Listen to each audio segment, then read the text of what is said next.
Mm.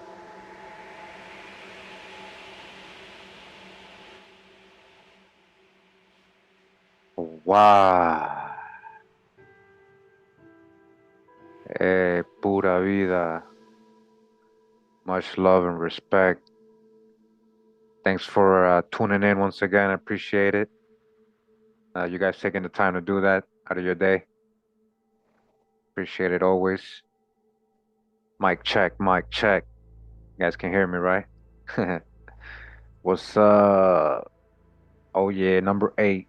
Number eight. Um yeah, last couple of these been hesitant on continuing the series, you know, because we all know how sensitive it may be to some of the gatekeepers, some of the CEOs and of certain companies, yeah, that we are using. So, um, but you already know we just keep doing it, and like this one's gonna be a little PG version of what we were gonna do, but I'm gonna let you guys still get the full version on your own. I'm gonna still let you guys get the full version on your own, but we're gonna go over some information anyways.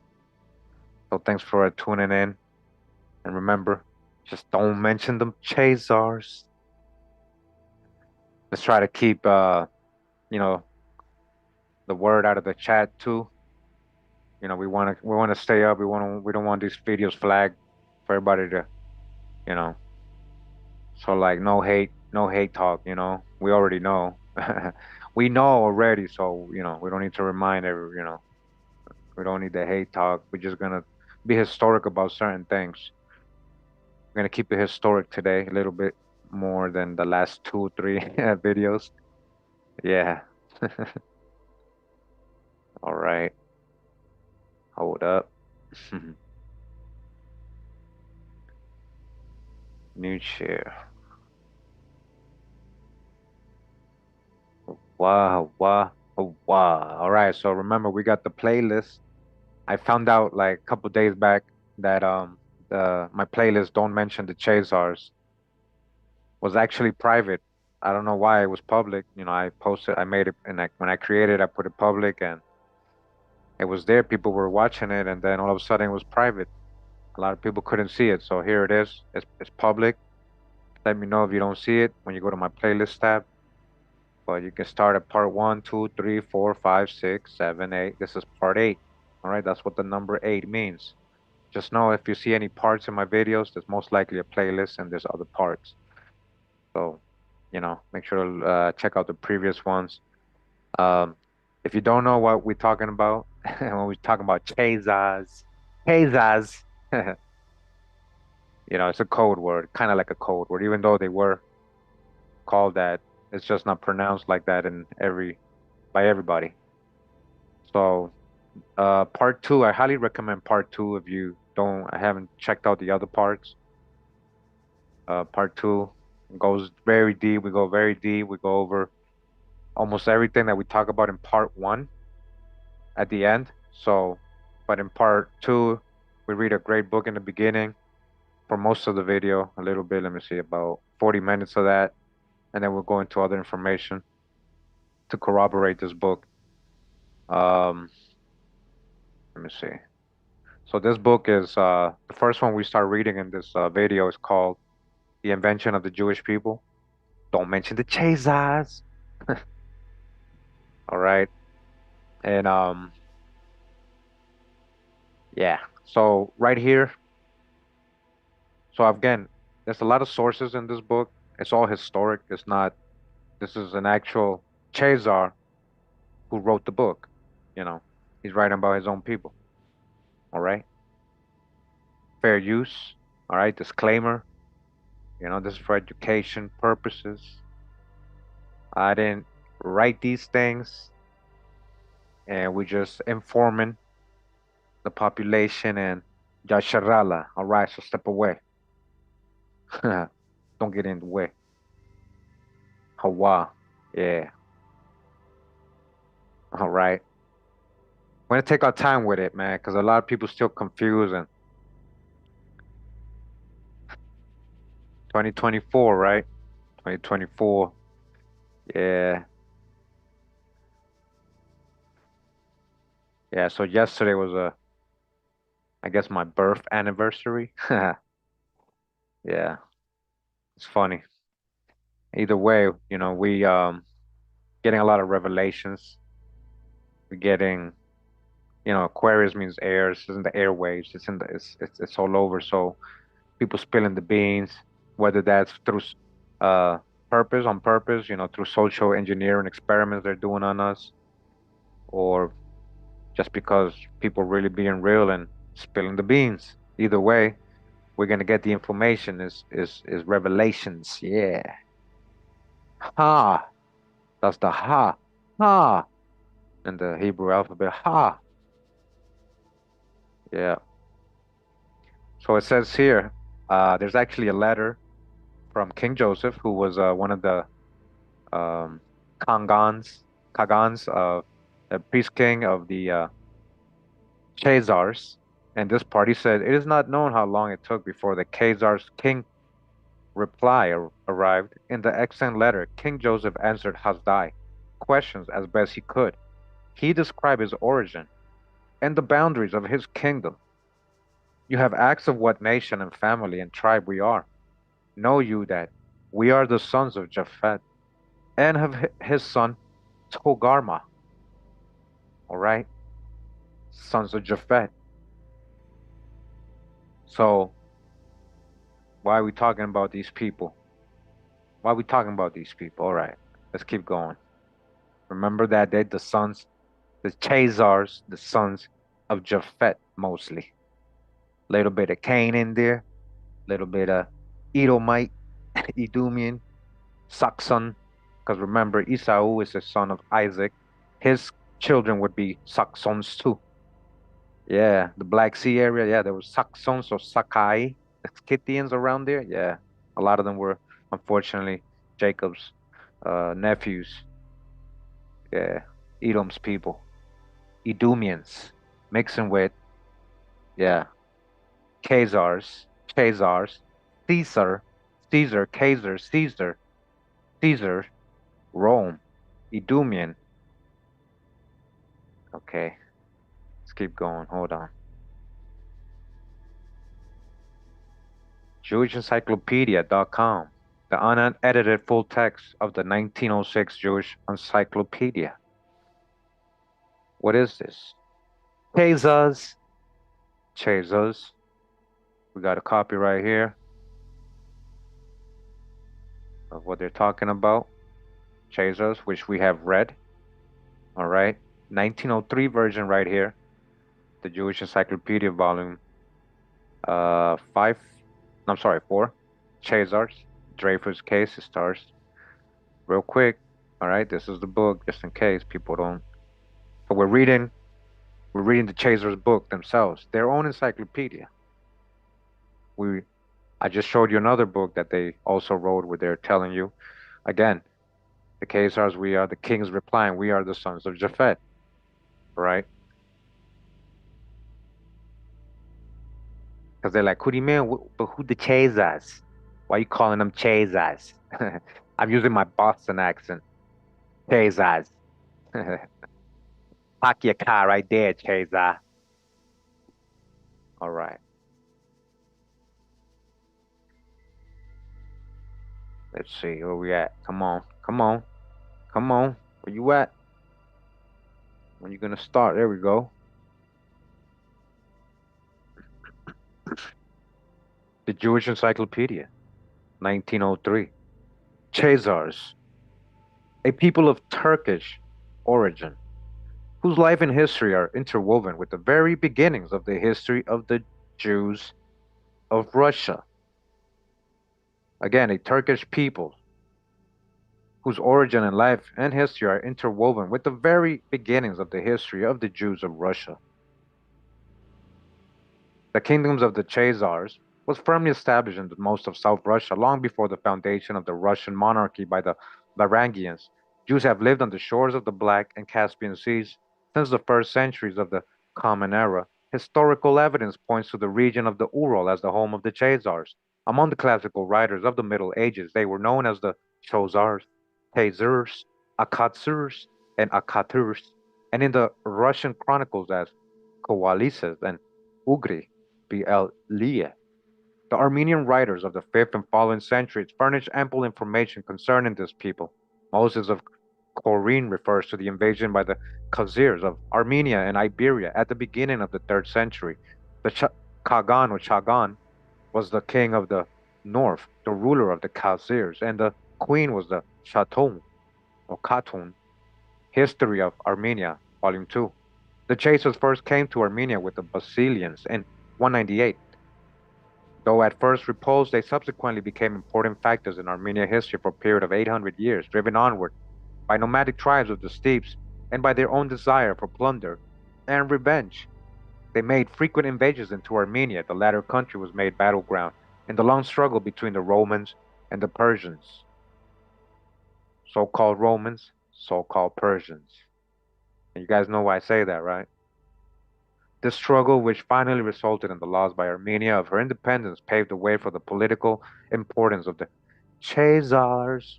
The conquest of eastern Armenia by the Persians in the 4th century rendered the latter dangerous to the Chazars, who, for their own protection, formed an alliance with the Byzantines. This alliance was renewed from time to time until the final conquest of the Chazars by the Russians. The first aid was rendered to the Byzantine Emperor Julian in 363. About 434, they were for a time tributary to Attila. Sidonius Apollinaris relates that the Chazars followed the banners of Attila, and in 452 fought on the Catalinian fields in company with the Black Huns and Alans. The Persian king Kobat undertook the construction of a line of forts through the pass between Derbent and the Caucasus in order to guard against the invasion of the Chazars, Turks, and other warlike tribes. Again, warlike tribes. His son Chosroes Ano Sirban built the wall of Derbent, repeatedly mentioned by the Oriental geographers and historians as Bal Abwa. At Temptations, in the second half of the 6th century, the Chasers moved westward. They established themselves in the territory bounded by the Sea of Azov, the Don and Lower Volga, the Caspian Sea, and the Northern Caucasus. The Caucasian Goths, the Taxites, were subjugated by the Chasers probably about the 7th century. Early in that century, the kingdom of the Chasers had become powerful enough to enable the Khagan to send the Byzantine Emperor Heraclius an army of 40,000 men, by whose aid he conquered the Persians. The Chasers had already occupied the northeastern part of the Black Sea region. According to the historian Moses Kalonkatasi, the Chasers under their leader Jebu Khagan, called Cybele Khagan by the Greek writers, penetrated into Persian territory as early as the second campaign of Heraclius, on which occasion they devastated Albania. Nicephorus testifies that Heraclius repeatedly showed marks of esteem to his ally, the Khagan of the Chazars, to whom he even promised his daughter in marriage. In the great battle between the Chazars and the Arabs near Kislia, 4,000 Mohammedan soldiers and their leader were slain. All right, so who's fighting? Pay attention. Chazars and who? Arabs. What's new? Nothing new under the sun. Still going on. In the year 669, the Ugrians and Saburs freed themselves from the rule of the Orbrians, settled between the Don and the Caucasus, and came under the dominion of the Chazars. For this reason, the Ugrians, who had hitherto been called the White or independent Ugrians, are described in the chronicles ascribed to Nestor as the Black or dependent Ugrians. They were no longer governed by their own princes, but were ruled by the kings of the Chazars. All right? Now, do you guys remember we read this in ancient and modern Britons, how the Ugrians, he was saying whether they were because they were swarthy, but he was describing them as dark skinned, but he was still saying that when they were using white and black, it was classes, not complexion. So when they're calling somebody white, doesn't mean they were pale, because it meant that you were a servant or you were in charge, right? Like, so that's describing here. And see how it combines with that drop? So the Ugrians, the Chasers, conquering all these people, and related to the Huns, or a part of the Ugrians, part of the Mongols, so-called Mongols, right? uh, aka Mongols, right? We're talking about future videos, right? We're gonna continue the Anatoly drop, Anatoly Fomenko, and we're talking about Huns. Who are the Huns or so-called Mongol hordes? We're talking about Russians, original, indigenous, like very early Russian soldiers who so-called Genghis Khan got together. We're talking about Danny, no, Yuri or Georgy Danilovich. Yeah, we're talking about Georgy Danilovich, so-called Tartarians, huh? So I know I'm probably sound like I'm babbling to a lot of people, but we've gone over a lot of the information. And what I'm trying to do is connect all the information together, you see, so you guys can see a bigger picture. Who are these so-called Mongols, these so-called Khazars? What is their relation with Vatican or Batu Khan? What is the Golden Horde? That's the Vatican. We got a false history. We got false chronologies. We got phantoms and duplicates. All right, but just reading this and then connecting all of that, you guys see how it all connects. So they're related to this so-called Genghis Khan, these Mongols, and these because they were really Russian hordes. We're gonna see that in future videos, and if you guys actually do this, the research, you'll see. So now they're being called White Ugrians and Black Ugrians because they were no longer governed by their own princes, but ruled by the Chazars. They conquered them. The Chazars, the Ugrians, who were what we read in ancient and modern Britain, connected to Celts and Pictish people. Remember that. And so the Chasers are conquering these people, and now they're ruled by them. In 735, when the Arab leader Mervin moved from Georgia against the Chazars, he attacked the Ugrians also. In 679, the Chazars subjugated the Bulgars and extended their sway farthest west between the Don and the Dnieper, as far as the headwaters of the Donets in the province of Lebedia. Okay, again, Don, Dan, Danite tribes were there. Don, Donets, Don, Dun, so-called black, Dun, in the province of Liberia, huh? So let me see, where are we? It was probably about that time that the Kagan of the Chasers and his grandees, together with a large number of his heathen people, all right, big one right here. This is Jewish encyclopedia, all right? We're just reading history, fair use, be fair, YouTube, embrace Judaism. Who? Chazars, Turkish people. Japhet, descendants, sons of Japhet, all their grandees, all their royal people, together with a large number of heathens, heathen people, people that were under them, they controlled, embraced the Jewish religion. Remember the whole breakdown of the word, of this word right here, right? That's not a real word. It goes back to Judah, or people coming out of Judea, Judean, or practicing Judaic faith, or, you know, because that was their culture, not because it was a so-called religion. That was just their culture. All right. Remember that Israelite is a people who come out of Jacob, not a place, not a landmass. So break all those little confusions and hijacks, you know, understand the full context. So we got a people here called the Chazars, Turkish, related to Huns, right? Sons of Japhet who are converting, or as it says here, embracing the Jewish religion along with their heathen people, according to a Harkavi Mesef Nidahim. The conversion took place in 620, according to others in 740. King Joseph, in his letters to Hasdai ibn Sharprut about 960, gives the following account of the conversion. All right, here we go. History. This is recorded. and annals, and they can say, "Oh, that doesn't prove," and it's been debunked. They can't debunk. No, this is history. All right, and they know their origin, um, and it's okay. Like Chomsky said, right? Chomsky told us in one of the last videos, right? Some centuries ago, King Bulan reigned over the Chazars. To him, God appeared in a dream and promised him might and glory. Encouraged by this dream, Bulan went by the road of Darien to the country, sorry me,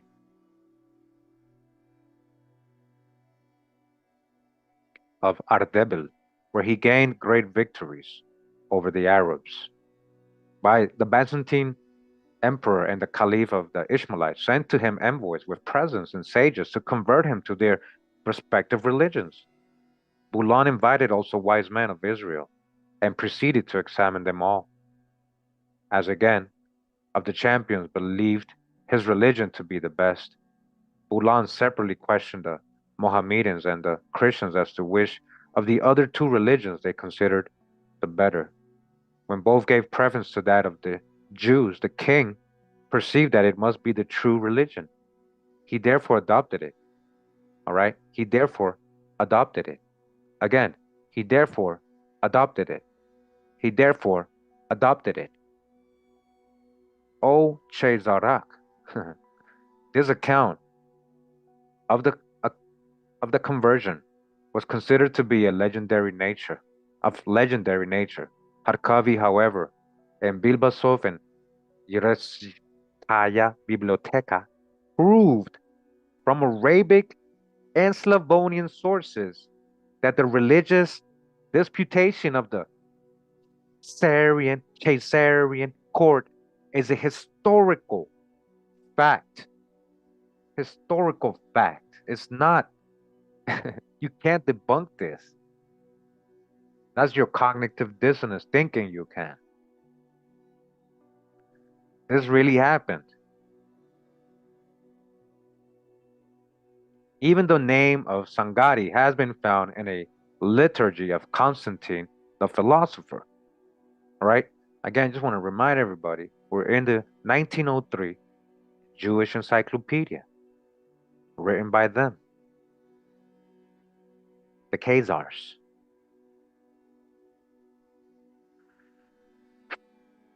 It was one of the successors of Bulan named Obadiah who regenerated the kingdom and strengthened the Jewish religion. Now it became a religion. We're going to learn, guys, and this is what I'm learning from doing all these parts, studying this whole thing, is they spread Christianity first, through the Romanized people and these evangelists evangelizing, just like they did here, heathen people into Christianity. Edomians, Edom. Again, mixing with Chazars. Once they established Christianity, they used Christians to legitimize the religion of Judaism. All right, future videos. This is what I'm realizing. This connects with the Gospels according to Piso. Remember, Piso is the same people I'm talking about, Edomian.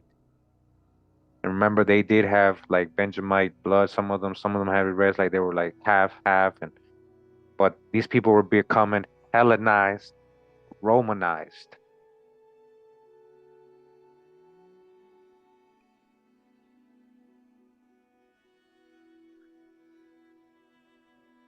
He invited Jewish scholars to settle in his dominions and founded synagogues and schools.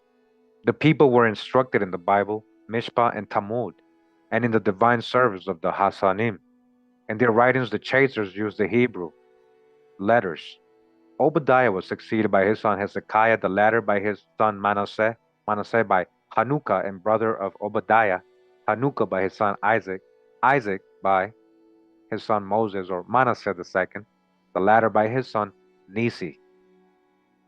Sometimes when I feel like I'm reading this, I feel like they're talking about some Algonquin tribe or something. I don't know. I'm just saying that out the blue, guys. I'm just picture. I don't know why, but I have a feeling. I have a feeling when we're picturing all these places over there on the other side of the world, and what are they really talking about? And Nisi, by his son Aaron II, King Joseph himself was a son of Aaron, and ascended the throne in accordance with the law of the Chazars relating to succession. On the whole, King Joseph's account agrees generally with the evidence given by the Arabic writers of the 10th century, but in tale it contains a few discrepancies. Because remember, they're saying the reason I'm saying that because I know I'm live, so I'm kind of like talking at the same time. So they said they invited uh, Jewish scholars of Israel, right, or scholars from Israel. Remember, Israel wasn't a place, and it wasn't established when this is going on in the early ADs, right? This is a long time ago, guys. So they mean from the tribe of Israel. They invited people from the tribe of Israel. Who were these people they invited? And we gotta don't. That's what I'm saying. I picture certain people. I picture certain people and like, who are these so-called Israelites they're inviting to teach them about all their practices, the books, as they're saying, right? The writings, the letters, teach their old people because they converted. They converted. King Joseph was a son of Aaron and ascended the throne according to large changes. On the whole, King Joseph's account agrees generally with the evidence given by the Arabic writers of the 10th century, but in detail it contains a few discrepancies. According to Ibn Fadlan, Ibn Dasta, and others, only the king and the grandees were followers of Judaism. The rest of the Chasers were Christians, Mohammedans, and heathens. Remember my videos on hermetics stuff. Follow the bird. The bird is the word. What we get from there are three main religions. Religion, spirituality, two different things. Religion and lineage. Lineage. Lineage, two different things. History, two different things. The rest of the chasers were Christians. Christians, Romanized. Remember, Caesar is Caesar. Caesar. Caesars were Christians, Mohammedans, huh? Who invented Islam? Let's look at it historically. When we're talking about invented, we're not talking about the people representing a certain faith, but and what people did in the history, but the creation of religions by men, men.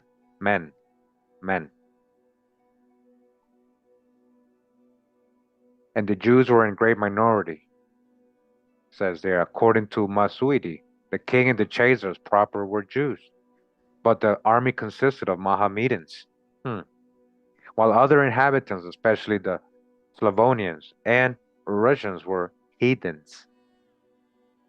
So when they say Mohammedans, it's like saying Muslims. So they don't picture like they didn't necessarily have to be so-called Arab to be Muslim because it's now a religion. So remember, there's Muslims in Asia, in China, Japan. There's Muslims in India. Muslims in Cambodia. All these places, not the same as Muslims from other parts of the world. Just because they're all Muslim, it's a religion. Just like not all Catholics are from the same country. You get it? I think you guys get what I'm saying. So, while other inhabitants, especially the Slavonians and Russians, were heathens from the work of Kitab Buldan, written about the 9th century. So they're telling you they broke down who the chasers really consisted of, okay? Converts and a lot of these other people. It appears if all the chasers were Jews and that they had been converted to Judaism only a short time before that book was written, but this work was probably inspired by Jaihani, and it may be assumed that in the 9th century, many Chazar heathens became Jews owing to the religious seal of King Obadiah. Okay, again, we're in the Jewish Encyclopedia of 1903. Such a conversion in great masses, says Schwolson, may have been the reason for the embassy of Christians from the land of the Chazars to the Byzantine Emperor Michael. The report of the embassy reads as follows: Quomodo, nun Judai, nun Saraceni, sons of Saracen, a Saracen, and suam fidemco se moli, rentur convertere. I guess I was reading Latin, I didn't even realize. The history of the kingdom of the Chazars undoubtedly present one of the most remarkable features of the Middle Ages, so-called Middle Ages, remember, all right, surrounded by wind, nomadic peoples, and themselves leading partly a nomadic life, just like the so-called Mongols. The Chazars enjoyed all privileges of civilized nations, a well-constituted and tolerant government, a flourishing trade, and a well-disciplined standing army. A, in a time when fanatism, ignorance, and anarchy reigned in the Western Europe, the kingdom of the Chasers could boast of its just and broad-minded administration, and all who were persecuted on the score of their religion found refuge there. All right, all religions welcome here. Babylon, Babylon. There was a Supreme Court of Justice composed of 7 judges, of whom 2 were Jews, 2 Mohammedans, and 2 Christians. So remember, when they say Jews, it's already converted people in charge of the interests of their respective faiths, while one heathen was appointed for the Slavonians, Russians, and other pagans. The Jewish population and the entire domain of the Chazars in the period between the 7th and 10th century must have been considerable. There is no doubt that the Caucasian and other Oriental Jews had lived and carried on business with the Chazars long before the arrival of the Jewish fugitives of Greece, all right? Now, these are, when they're saying Jews, remember that word, they're talking about real, possibly Hebrews, possibly Israelites that were already the Saxons. Remember, they were in the Black Sea area too. This is all the influence, all right? We actually we read all the article in part 2 again of this series. I highly recommend you guys watch part 2 completely. All right. We're gonna get a little other part of part 2 real quick. Real quick. But hold on. What are we doing here? So Chazar, okay, we got that. Got that. Chazars. A national group of generic Turkic type, independent and sovereign in Eastern Europe. Okay.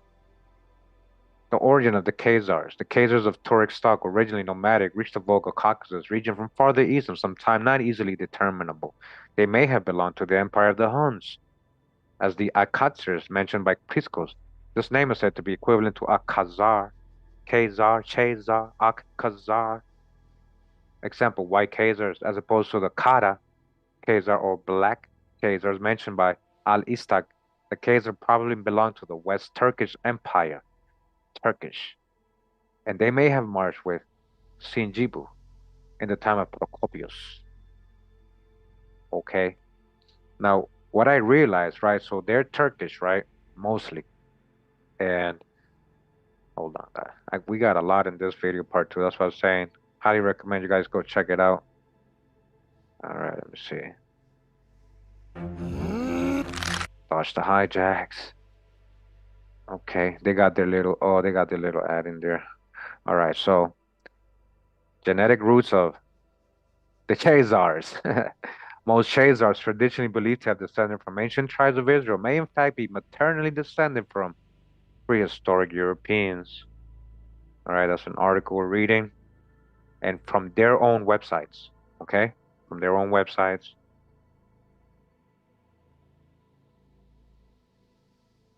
Let's see what we got here. Just bear with me, guys. It says AJs or Chazars. AJs, that's a good code. We can use AJs. Yo, AJs, okay. Were localized to modern-day Turkey and found to be genetically closest to Turkic, Southern Caucasian, and Iranian populations, suggesting a common origin in Iranian Ashkenaz lands. These findings were more compatible with an Irano-Turco-Slavic origin for AJs and a Slavic origin for the Jiddisch than with the Rhineland hypothesis. They're not from Germany. like they were trying to say they were like original, like indigenous to that land, part of the world, and not. So this is a genetic thing they did, right? We're reading, and then we got another website. Again, this is myjewishlearning.com, right? And again, I'm reading all their stuff. Hold on, let me show you. It says eventually the vast majority of AJs relocated to the Polish Commonwealth. So after they were coming from all those areas over there, they had converted, and now they're so-called, you know, Jays. Then they migrated, they kept moving too. They migrated, relocated Polish Commonwealth to Poland, Lithuania, Latvia, Ukraine, and Belarus, where princes welcomed their skilled and educated workforce. The small, pre-existing Polish Jewish community customs were displayed by the Ashkenazic prayer order custom in Yiddish language. All right. Again, Sonderville Bible, which we're reading right here. Again, Ashkenaz, a great grandson of Noah through Japhet. Through Japhet, remember the Chazar king said, "We are the sons of Japhet." Ashkenaz, we are the sons of Japhet. And then we read a lot of good books in this video, actually, about the Ashkenaz, descendants of Ashkenaz, right? The son of Japhet. Okay, let's see if we can get into this part. All right. Again, shout out to Mike Pellet. He's been trying to inform people about this a long time. He's an Israeli citizen and he knows his genealogy and where his people come from and all that. So let's play a little bit of this video, guys. All right, let's play a little bit of this video.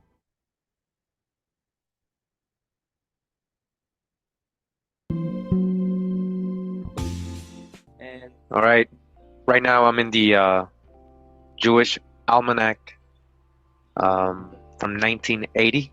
All right, this is the cover right here. It says a celebration of Jewish life and the Jewish people, a fact-filled book. All right, again, a fact-filled book of information and entertainment. All right, traditions, history, religion, wisdom, and achievements. Again, the Jewish Almanac. All right, and we go right to part one of this Almanac magazine, Jewish Almanac, and it says part one, identity crisis. It says a brief history of the terms for Jew. All right, we're gonna get into that. All right, so I'm zoomed in now. All right, so you can see it clearly. And it says here, strictly speaking, it is incorrect to call an ancient Israelite a Jew. All right, again. Okay, this is from their own almanac. All right, Kurimeo is gonna let you know. Again, pay attention. Strictly speaking, it is incorrect to call an ancient Israelite a Jew, or to call a contemporary Jew an Israelite. Okay, all right. So you can't say that the ancient Israelites are the same as Jews. All right, that's incorrect. And you can't say that modern Jews or contemporary Jews are Israelite or a Hebrew. You can't say they're Hebrew, contemporary Jews. All right, again, we're in the Jewish Almanac of 1980. So you can't, just because somebody's called a Jew, basically what they're saying, that doesn't mean, that's incorrect to think that they're talking about an Israelite or a Hebrew. Okay. The first Hebrews may not have been Jews at all. Again, the first Hebrews, remember, Hebrews may not have been Jews at all. All right, so we're in Online Etymology Dictionary. Okay. Jebusites. All right. So hold on, guys. We're gonna get to another part. I just wanted to, again, you guys so far noticed I've only been using their own books, their own research, their own history. Okay. So this part right here is about the word Jew. It says the term Jews originally derived from the tribal name Judah, the name of the fourth son of Jacob. Judahites, that is, descendants of Judah, were organized. Hold on, God. Along with some neighboring tribes by their King David into a mini kingdom that centered in Hebron before David became the first truly pan-Israelite monarch. Prior to this time, the Judahites were cut off from their northern brethren by encampments of Philistines or Palestine Palestine. When David captured the city of Jerusalem from the Jebusites, the Canaanite people, he opened up a vital corridor connecting. So basically, what they're breaking down in this part of the almanac is how that's a made-up word, literally, because it referred to the tribe of Judah or anybody usually practicing the Judaic faith or culture, not a religion, not like a race. Like it was a specific tribe. It didn't refer to all the 12 tribes of Israel. Um, okay, so that's because they say it comes from that. That's why there is the ish. All right, we're gonna get to another part here. Hold on. We got Mike Pellet, Mike Miko Pellet. All right, shout out to much respect to Miko for doing what he's doing. Been doing what he's doing too. They say Martin Luther King said it's not really the bad guys who make most of the world bad. It's the good people who don't say nothing. It's the good people who just turn the cheek. That's who really messes up the world, guys. So shout out to Miko Pellet. Yo, he didn't turn the cheek. From the tribal name Judah, just Judah, not all the tribes of Israel. Your grandfather was the one of the founding fathers of the state of Israel? Yes, he was. Tell us about this. Yes, he was. The generation of my grandparents was the generation of the first Jews to take on Zionism as an ideology and take on this idea of establishing a Jewish homeland in Palestine. And he was very active. He became a leader within the movement. He was a member of the de facto Jewish government before the State of Israel was established. And he was one of the signers on the Declaration of Independence when the State of Israel was established. Okay, and then from there, your father actually, he was the general. My father was, yes, both my parents were born in Palestine. So they're the first generation Israelis, if you will, first generation Jews who were born there. And my father, as a young man, while still in high school, joined the Zionist militia, became an officer. So in the war of 1948, when the Zionists occupied most of Palestine, he was an officer already. And then he remained in the military as a career officer. And by 1967, he was already a general. Mm-hmm. and a member of the Israeli Central Command, the High Command. Somebody's pointing the finger and say, this guy's anti-Semitic. What do you have to say about that? Well, I'm Jewish, so being anti-Semitic is nonsense. Number one. Number two, being anti-Semitic means being racist against Jews. I'm not racist against Jews. But I am critical of the State of Israel. I'm critical of Zionism, which has really nothing to do with Jews, although they claim to. So there's nothing anti-Semitic about criticizing Israel. In fact, most Jews don't even live there. Most Jews never accepted Zionism, so I don't think that has anything to do with it. And it's a claim that's being thrown out when there's nothing else to say. When the other side, the pro-Israeli side, the side that supports the violence in Palestine, has nothing to say, they say anti-Semitic. Well, so they say anti-Semitic. What if someone says, look, he's just a self-hating Jew? Have you heard this statement? Yeah, well, I certainly don't hate myself. That's nonsense. Yeah. And I don't hate anybody else. I think it's one of those things they throw at you when they've got no argument. I just had a rabbi give me an analogy. He said, look, imagine you left your home and then someone came and occupied it and then you try to get it back and then they went to the judge. Have you heard some of these analogies? Maybe you can. Yeah, that's assuming that, that's taking it to a place which I don't usually go. That's making the assumption that today's Jews are really the descendants of the ancient Hebrews that used to live in that part of the world some 3,000 years ago. That's making the assumption that today's Jews are really the descendants of the ancient Hebrews that used to live in that part of the world some 3,000 years ago. That's a bit of a stretch for me. And even if it was true, I don't think it. I agree with him. It doesn't justify. I did not live there 3,000 years ago. My grandparents immigrated from Ukraine. Okay. Their parents, their grandparents didn't live there. Okay, my parents immigrated from Ukraine. Their parents, their grandparents were not from here. They don't have the genealogy, linking them to, because you gotta understand that's not even the real Holy Land, guys. So what are we even talking about? Understand? What are we even talking about? The whole pretext of why the Chasers are there is because they said, hey, Most High gave it to us. Us who? You converted. And I don't know any Jew that can trace his or her ancestors back to the ancient Hebrews. Okay. You know, I did not live there 3,000 years ago. My grandparents immigrated from Ukraine. Their parents, their grandparents didn't live there. And I don't know any Jew that can trace his or her ancestors back to the ancient Hebrews. So that's a lot of, you know, that's a lot of myth there, and I don't think it's relevant. So that's a lot of, you know, that's a lot of myth there. Okay. Hey. Just don't mention the Chazars, okay? Don't mention the Chazars. So, all right, now we got one of their sons, founding father's son, letting you know he knows. And check out Miko Pellet, you know, if you wanna. He does a lot of, you know, he tries to inform the populations, you know. So check him out. That's all I'm gonna say. Yeah. Yeah. Hey, let's go to part three, huh? Why not? Part three is pretty good too, guys. Like, this was really great. I learned a lot. I started putting a lot of pieces together, you know, because I knew this stuff. Yeah, people talk about it before, but there's no context behind what people are saying, and most people are biased. So they're trying to add their little truth into what they're trying to teach others. So it's always bringing you around circles and loophole. You know, it's not clear. All right, let's go.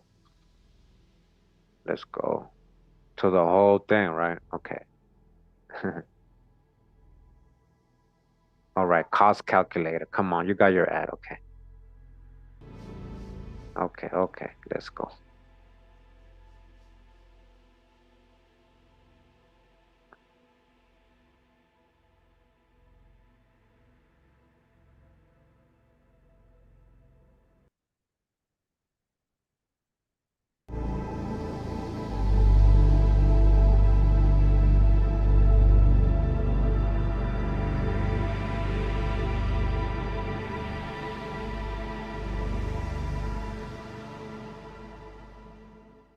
Hey, Salty Smurf. That's why you're just a Smurf, man. Cause your silly comments, man. This ain't about beliefs, man. This ain't about Christmas or Halloween or believing in fairies and all this other stuff, man. This ain't belief, man. We're showing you real history here that you can verify, man. Don't embarrass yourself, dude. It is the bold vision of a journalist from Vienna, Theodor Herzl, that begins to mobilize the vague yearnings of the Jewish people into a political force for action. In 1897, at the First Zionist Congress in Switzerland, he calls for a Jewish state in Palestine. Many difficulties lie ahead, but to an anguished people, he says, if you will it, it need not be a dream. And on December 9th, 1917, the British Expeditionary Force begins its march into liberated Jerusalem. In the Holy City, a joyful people await the entry of Britain's General Allenby. This is a great day, for not only has the oppressive Turkish regime been overthrown, but in gratitude to the Jews for their part in the war, the British have issued the Balfour Declaration, favoring the establishment in Palestine of a Jewish homeland. And it changed the course of history for the Middle East and the Jewish people. The Balfour Declaration, the expression of the British government's support for a Jewish home in Palestine, was sent by British Foreign Secretary Arthur Balfour to the second Lord Rothschild. I'm here in Buckinghamshire at Waddesdon Manor to speak with the fourth Lord Rothschild about the Balfour Declaration, what it means for Britain, for the Jewish people, and the Rothschild family. This AI technology. Oh, they threw in the hijack. They threw in the hijack, guys. So, as you guys already know they did their Balfour Declaration, right? They did their Balfour Declaration. About the background to that pivotal There's a little bit more. And the Rothschild family. Rothschild. There's a little bit more to know about the background to that pivotal point in the establishment of Israel in the land of Palestine. Now, when you first hear that the British Foreign Secretary, Lord Balfour, made a declaration, the Balfour Declaration, it has the feel of standing up in Parliament and making a declaration that the British government supports a Jewish homeland in what is now Israel and Palestine. But it wasn't like that. The Balfour Declaration, of course, was a letter, and who the letter was sent to is extremely relevant to the whole story. The House of Rothschild has been central to the creation establishment of Israel and for the creation of the modern Zionist movement. The Foreign Office, November the 2nd, 1917. Dear Lord Rothschild, I have much pleasure in conveying to you, on behalf of His Majesty's government, the following declaration of sympathy with Jewish Zionist aspirations, which has been submitted to and approved by the Cabinet. So it's possibly the most famous letter in modern Jewish history, and it begins with 3 words. Dear Lord Rothschild. Why? It begins with 3 words. Dear Lord Rothschild. Help me create the state of, So that was part 3. Hey guys, this video is deep. That's just the beginning. It's a 2-hour video, and we actually go over Benjamin Friedman's speech in that part. Make sure to check out all the parts. Actually, it gets really good. Now, why did I show that? All right, we'll see. So I just want to kind of like, I hope you guys understand what I'm showing you, right? Like we're talking about Chazars, right? Talking about Chazars doing this on the assumption that, all right, on the belief, and we're to trust that they are when they're just Chazars, okay? They just Chazars. The founding of the state of Israel says here in this book, edited by Mitchell Bard, opposing viewpoint series at issue in history. In history, all right, at issue in history. Just wanted to read. So this is actually a pretty good book. I'm going to start dropping some books here in the chat, guys. I'm going to start with the one we went over in the beginning, right? The invention of the Jewish people. Here it goes. It's going in the chat. Here you go. It didn't make it a link? Okay. Let me know if you guys can click on it. That's that one. I'm gonna also post the Jewish Encyclopedia, 1903. There you go. Let me know if you guys can click on it, because I don't know if I make sure. It doesn't look like a link on my end.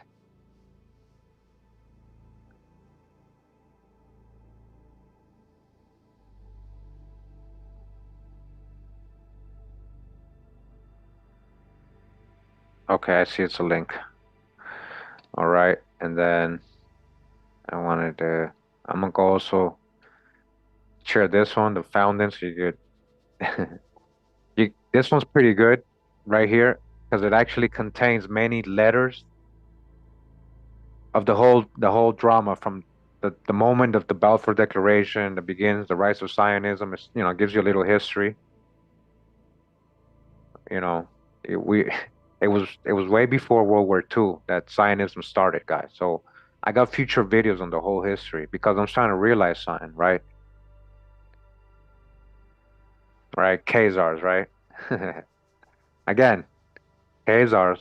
Chazars, that's who we talking about. Don't forget. Don't the J word is not real.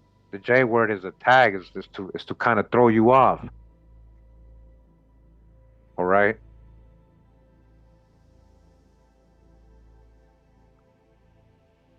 So Chazars, a nomadic Turkish people. Chazars. Don't mention the Chazars.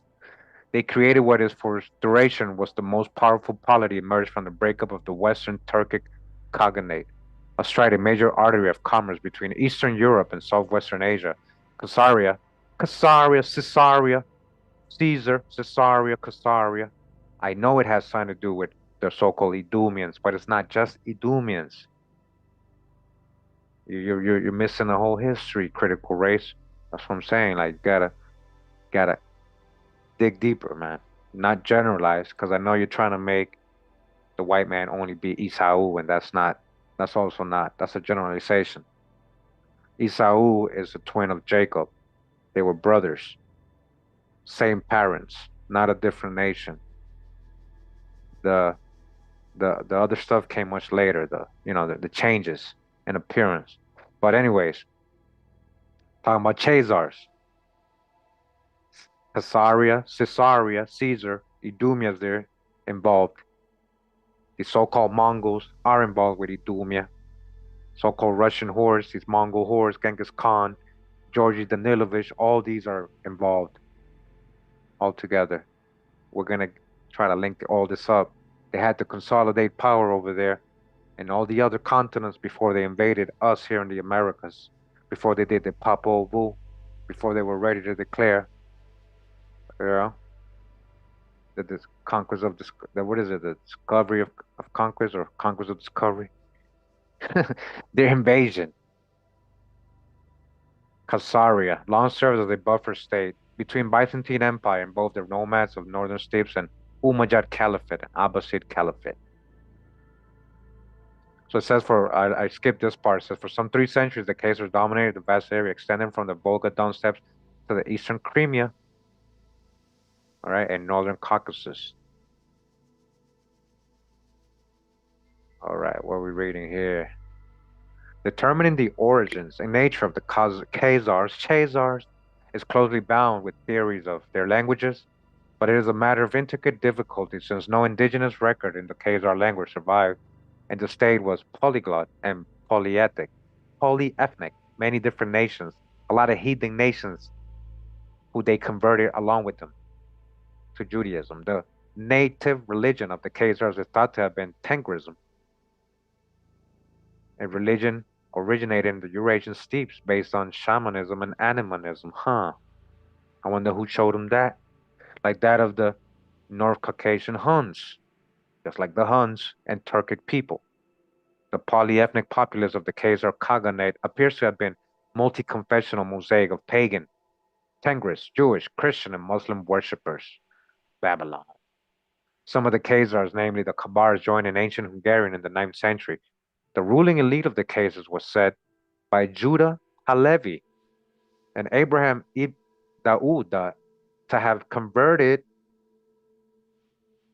the ruling elite converted to rabbinic Judaism in the 8th century. So what do you mean? This is what I'm trying to tell you guys. Let's borrow again this book. So you're saying you make a declaration, say we need a homeland because we're the ancient Israelites. That's a pretty big declaration right there. Oh, really?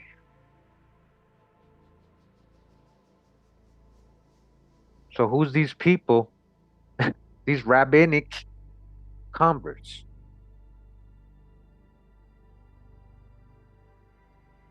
When the Khazars dispersed after the fall of the empire, subject to many conjectures, proposals have been made regarding the possibility of Khazar factor in the ethnogenesis of numerous people such as the Hazaras, Hungarians, the Kazakhs, Cossacks of the Don region, and Ukraine. Okay? Do I need to say any more? The Muslim Kumiks, and remember the guy, Miko Peleg, said his people came from the Ukraine. his dad was a founding father, general and everything. He came from Ukraine. His people came from Ukraine, where the Chazars ended up, right? Chazars who converted to rabbinic Judaism. You guys hearing me? Putting it together. The Turkic-speaking Kimkraks and the Crimean neighbors, the Crimean Karaites, the Moldavian Kasangos, the Mountain Jews, even some Subotniks of the Ukrainian Cossack origin and others. So these are the Khazars people.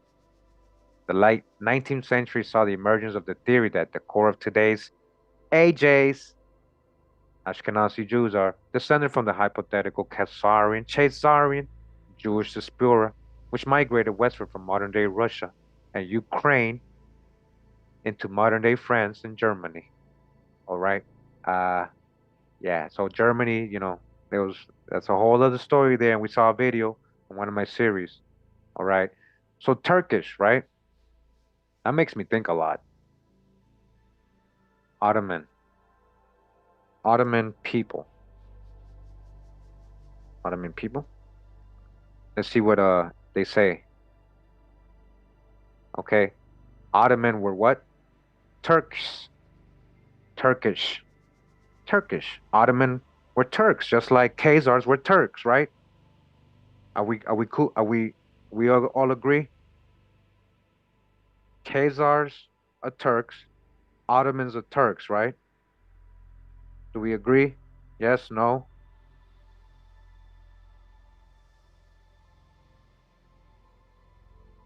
Who also are related to the Mongol, right? Turco-Mongols, Mongols, the Huns, just like the Khazars, right? Right? So Ottoman Turks are related to the Chazars. Now, who was in control of Palestine? Come on, guys. Who was in control of Palestine when the British came and did their British Mandate? And then the Chasers came. King Katura, you got it. It's the same people. They've been occupying that land. They've been occupying that land. The Ottoman Empire. You see how they're like just bordering the Crimea, the Black Sea. Look, where the Chasers are. Khasaria. Khasaria was over here too, all over the Black Sea. Same areas. Right? You guys understand what I'm showing you? This is a future video. I'm going to put it all together. Let me see if it talks about Palestine here.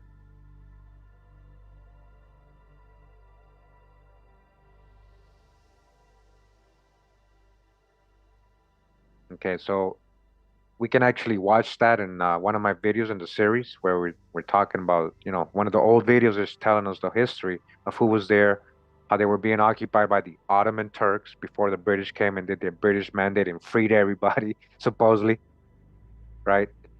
Remember the British and the Chazars didn't end up in good terms. The Chazars started doing terrorist acts towards the British so they can leave them alone and let them bring more migrants from Europe, Chazars from Europe into Palestine because the British said, hey, no, stop. The Arabs do not want no more. We had a deal. It was just supposed to be. So they were smuggling everybody in. You guys saw the video, right? Watch part 4 or 5, 3, 4, and 5, and 6. No, actually 3, 4, and 5. Those are pretty good for that. You understand, when we're talking about who were the first so-called terrorists in modern times, who was first televised doing that. Yeah, it gets pretty deep. And yeah, the occupation's been going on for a long time, I'm realizing. Again, right? They were in Palestine, the Ottomans, they're Turkish people. The chasers who came down and supposedly got this, created this, the state of, they were Turkish people too, mixing with Edomians, little bit of cane seed. Ottoman Turks. Okay. So now I'm gonna be honest. Today was gonna be a totally different video, guys. I was gonna do a whole different video, part 8. I was just gonna come, and read this right here. You guys, a lot of you probably already know about it. Shout out to the person that gave it to me. I forget on what platform. Oh, he mentioned it, and I looked for it. Yeah, he mentioned it, and I was like, yeah, I'm all right. I'm gonna look for that. So this is it right here. And what I'm gonna do, guys, I'm gonna share with you in the chat right now. I'll go ahead and put it in the description of the video as well. I'm doing that right now.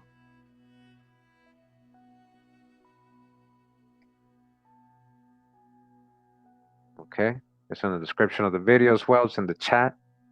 Go ahead and read this. It gets pretty yeah, it gets pretty graphic and to the point. Very direct, pointing finger pointing. So we're gonna keep the channel safe for now. All right. I just wanted to share with you. I also posted on the Patreon just in case. I have there for the patrons. We may read it out loud in the Patreon, private video, because guys, I'll show you right now. Like, they ain't playing. They check it out. So these are my last videos that didn't go live, and as you guys can see where it says monetization, let me zoom in. Okay, monetization. You can see on all videos I got it on, right? On. It's all good. It's all good. Even the previous don't mention the chaser parts, right? But when we get to direct finger pointing on what's going on right now what's going on right now in the world, guys, this is what happens. See how they gave me the limited? They didn't monetize. They didn't allow me to monetize these videos, even though commercials still come out on them. So somebody's making money. Yeah. So, anyways, yeah, that's how they try to say, hey, Kurimeo, don't do these kind of videos, or we're gonna hurt your pocket. We're gonna hurt your pocket. All right. That's why I say shout out to UBTV and Con Drop and everybody who'll be dropping, snitching on the Chazars, because it's bigger than just the views. It's bigger than just trying to make money. All right. Again, check out that book. If you're, it's only 40. It's really short. Honestly, you'll read that quick. But a lot of people think that this won't affect you in some way, what's going on in other parts of the world. But you don't understand how many Chazars are are in North America, and how many companies are owned, how much power is consolidated between them.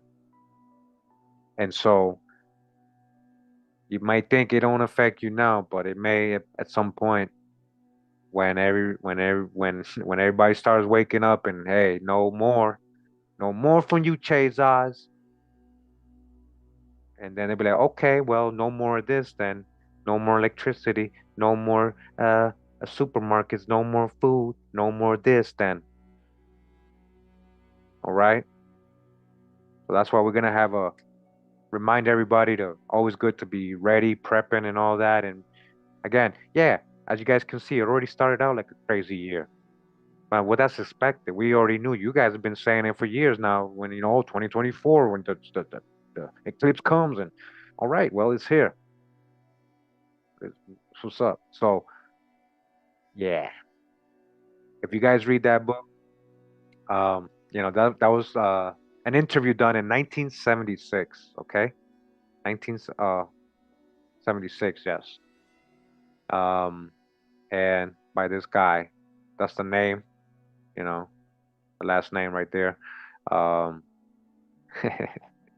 and so you guys think it's just Palestine. You guys think it's just Palestine they want. You don't understand. If you guys think it's just that region of the world they're interested in, you don't understand why they want the canals and why they're creating a new canal. I'm talking about serious stuff that people don't think about. We in serious times, yeah. Strengthen your mind. We're living in serious times. Yeah. All right. Yeah. And we come with a historic approach, fair use. Disclaimer, I didn't write any of these books, any of these encyclopedias. This is for education and information provided to the population because it is public. All right, and we don't condone hate in any way. We just try to tell the truth. All right, disclaimer: we don't condone no kind of hate. We just want to spread the truth. The right to know. We all have a right to know without the filtered, censored media, you know, corporations, world government censoring everything. Wake up, everybody. Wake up. Because, yeah. Hold on. Hold on then. Hold on then. Wagwan. Hold on. Okay. We're going to end it there. And I'm sorry I did a PG version. Sorry I did a PG version of part 8. All right. I hope for those who were confused of why I'm doing this and what does it have to do with anything, who the Chazars are, I hope it's very clear who I'm talking about and who they are today and what they're doing and what they're claiming. Okay? But again, remember, don't mention the Chazars. You gotta know how to play the game. Just like you know how to hustle and play that game and go into the rap and play that game and go into your job and play that game. This is the game of social media and information, right? All these social media platforms. You gotta play the game right. If not, don't even bother. Like, then why, that's unfortunately that's what you gotta do if you're gonna do these type of presentations. All right. Or we can just do cute puppies all day. We can do cute puppies all day and get millions of views. If you guys prefer, I can film my Luna, my dog Luna, all day in the garden. And I can get millions of views just growing fruits. But thanks for tuning in. I kind of like the flow, the vibes. I just kind of freestyled it. I hope you guys liked my little freestyle, my little poetic freestyle the other day. From the other day. If not, go check it out. Go check it out.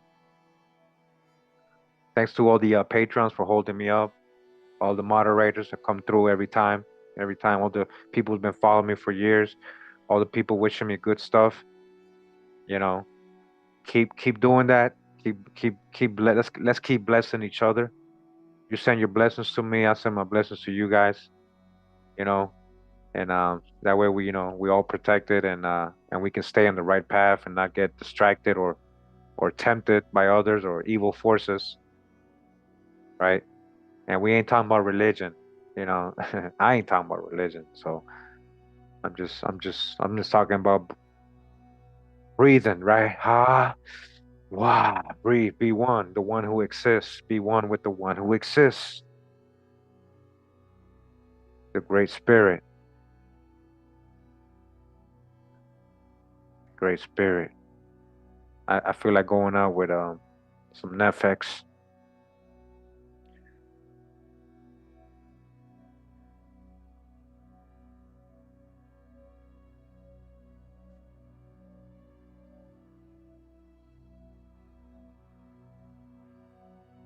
Much love and respect. Pura vida. Mi gente. Take care. Blessings to you. Stay wise, stay protected, be ready, be, looking out, be on the lookout. Just be aware, be conscious of what's going on. What are you doing? All right. Thank you for being here. Much love. Anybody who donated, appreciate it. Hey, James, thank you. Appreciate it, man. All right. Much love, people.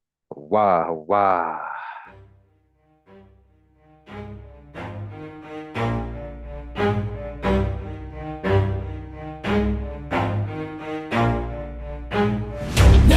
stop, I'll get it if I want it. Gotta make to myself a promise. I won't quit, keep going till I got it. I won't give up till I'm on top. Yo, no, I ain't the type to give up. If I do something, man, I do it till I get what I want. I turn a business out of nothing into something I love. I got a poker face, but honestly, I'm not one to bluff. I flip a switch, never miss, man, I always stay up. Don't let them see you, bitch, always have a plan to stay tough. This life ahead of you ain't easy, it was built to be rough. But that's what makes a personality, is tragedy, bruh. So keep your head on your shoulders. Now we ain't out here moving rocks, we out here moving boulders. Now we ain't getting posterized, we out here making posters. And we ain't got nothing to hide, we move forward like soldiers. You better wake up for the pay stub, or you'll pay up. Don't make love to the game, bruh, fuck the game up. Change up, rearrange stuff to your greatness. Famous for the way up, play the game, bruh. Never stop, I'll get it if I want it. Gotta make to myself a promise. I won't quit, keep going till I got it. I won't give up till I'm on top, yeah. You know I'm always honest, there ain't no way I'm ever stopping. I won't quit, keep going till I got it. I won't give up till I'm on top, I'm always flirting with pain, she like to hurt me and maim. I'm always working to change, but she's still lurking the same. I keep on building a dynasty while the haters be trying me. But they hate from inside, you see, hate themselves in society. So I let them speak quietly while my actions speak wider. See, they be hiding in privacy with the screen. Oh, the irony to hate someone who's trying to be whatever they would like to be. We all feel the anxiety, we make our own rivalries. Yo, so where is all the positivity? I feel like we all just hate on everything, it's killing me. Thoughts build quick, causing different possibilities. Negative thoughts will cause different disabilities. So do better, work hard under pressure. If you got no time, work smarter than ever. Don't ever let them tell you that you can't never say never. And turn your mind into the truest of go-getters.